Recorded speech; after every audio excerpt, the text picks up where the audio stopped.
আচ্ছা, আপনি কোন জায়গা থেকে বলতেছেন? ফাজলামি করেন, দাম্পত্য ছেলেদের কথা বলছি না। এইসব খেলা আমরা জানি।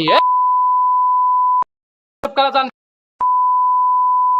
ভিক্ষা করি খা, ভিক্ষা কর, ভিক্ষা করবে যোগ্য। এটা কোন ব্যাংকের কার্ড? এটা হচ্ছে ইসলামী ব্যাংকের। আচ্ছা, ইসলামী ব্যাংকের। জি কার্ড নাম্বারটা কি দিয়ে শুরু আপনার? জি। কার্ড নাম্বারটা কি দিয়ে শুরু? এটা কি ভিসা কার্ড না মাস্টার কার্ড? Visa visa. আচ্ছা, একটা কার্ড নাম্বারটা একটু আমাকে দেখে দেখে বলেন। 4170 4170। 3310। আচ্ছা, আপনার এই কার্ডটা অ্যাক্টিভ আছে? আগে তো লেনদেন করছেন? জি অবশ্যই, এটা তো অ্যাক্টিভ। আমি কয়দিন আগে লেনদেন করেছি। আচ্ছা, এখন তাহলে টাকাটা জমা হওয়ার সাথে সাথে আমাকে জানিয়ে দিবেন। আচ্ছা ভিসা কার্ড ইসলামী ব্যাংকের তো? জি জি। আচ্ছা আচ্ছা। যেটা হলো আপনার ভিসা কার্ড, তাই তো? জি জি জি। আচ্ছা আচ্ছা।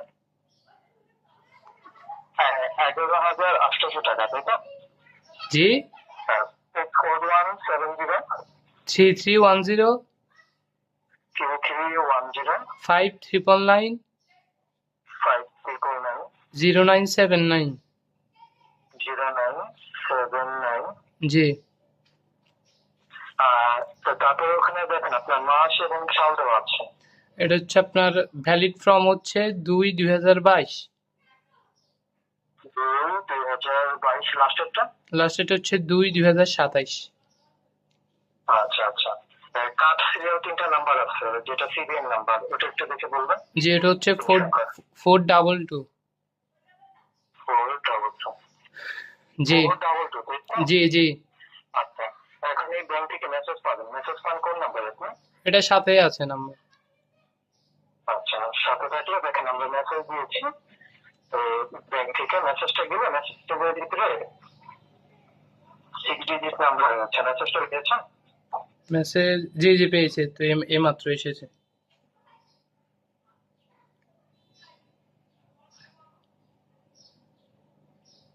হ্যালো। হ্যাঁ, নাম্বারটা দিন। বলেন। জি, মেসেজ একটা আসছে, ইসলামী ব্যাংক থেকে একটা মেসেজ আসছে।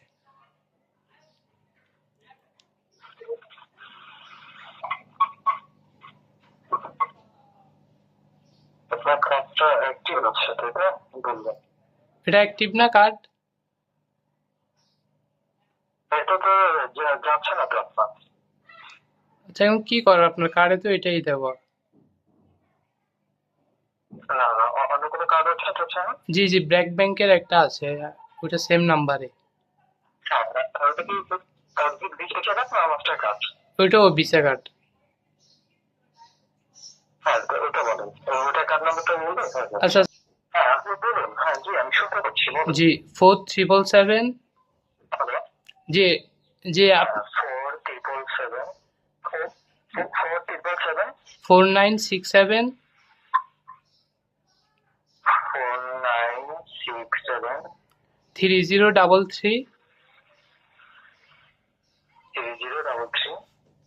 0378। 0378। জি নাম্বারটা হচ্ছে 01477 জি 496730330378। জি জি জি। হ্যাঁ, মাস এবং সাল।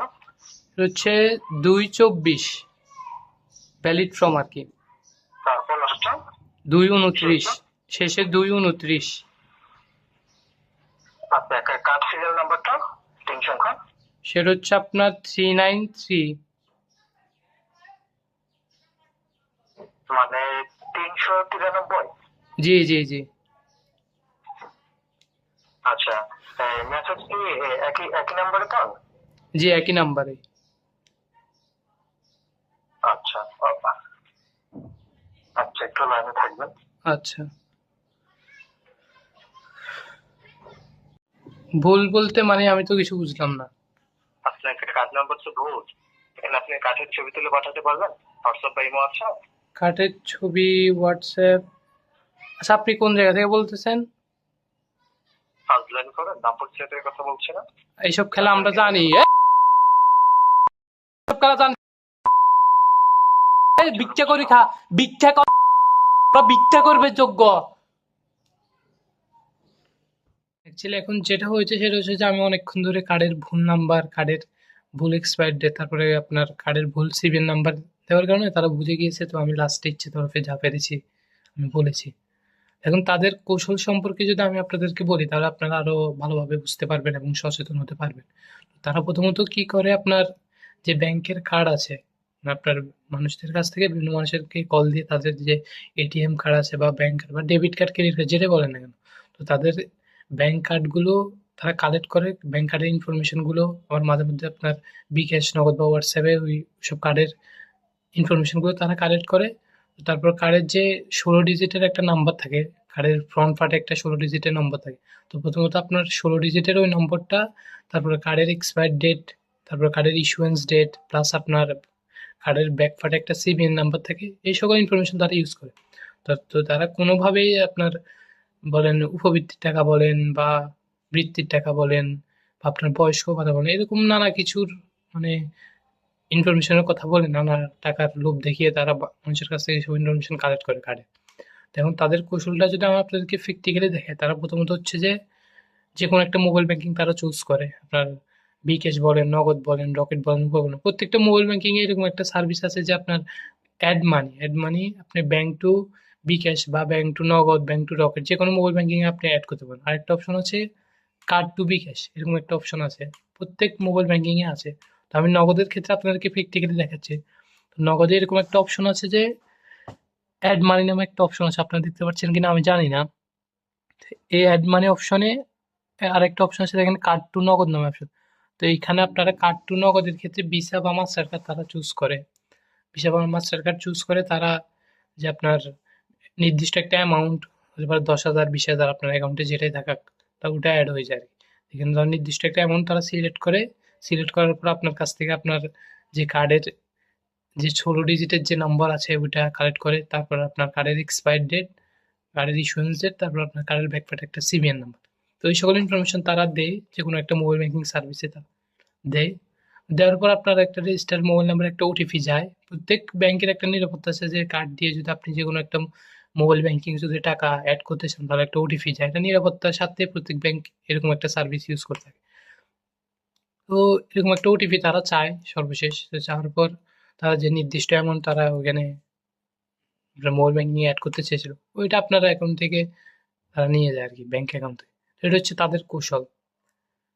এখন আপনারা যদি সচেতন হতে চান বা আপনাদেরকে যদি আমি সতর্ক করতে চাই, তাহলে আমি যেটা ইনফরমেশন বলবো সেটা হচ্ছে যে আপনি যদি যে কোনো ব্যাংকের কার্ড ইউজ করে থাকেন, হোক সেটা ভিসা, মাস্টার কার্ড বা যে কোনো ব্যাংকে যদি কোনো কার্ড থেকে থাকে আপনার কাছে, তাহলে আপনি কার্ডের যে 16 ডিজিটের যে নম্বর যেটা ফ্রন্ট পার্টে থাকে, 16 ডিজিটের নম্বর, প্লাস আপনার কার্ডের ইস্যুয়েন্স ডেট, তারপর আপনার কার্ডের এক্সপায়ার ডেট এবং কার্ডের ব্যাক পার্টে একটা 3 ডিজিটের নম্বর থাকে যেটাকে সিভিএন নাম্বার বলা হয়। তো এই সকল ইনফরমেশন আপনারা কারোর সাথে শেয়ার করবেন না। মানে আপনাকে বৃত্তির টাকার নাম করে হোক, তারপর আপনার উপবৃত্তির নাম করে হোক বা বয়স্ক ভাতার টাকার নাম করে যদি আপনার কাছ থেকে সব ইনফরমেশন চায় তাহলে আপনি সরাসরি বুঝে নেবেন প্রতারক। তো আপনি এরকম যদি সিচুয়েশনে পড়েন তাহলে সরাসরি কলটা কেটে দেবেন, এটাই হচ্ছে বুদ্ধিমানের কাজ। তো এটা হচ্ছে তাদের কৌশল, আমি আপনাদেরকে প্র্যাকটিক্যালি দেখিয়েছি, বুঝিয়েছি। আশা করি নিজেদেরকে এরকম সচেতন করতে পারেন।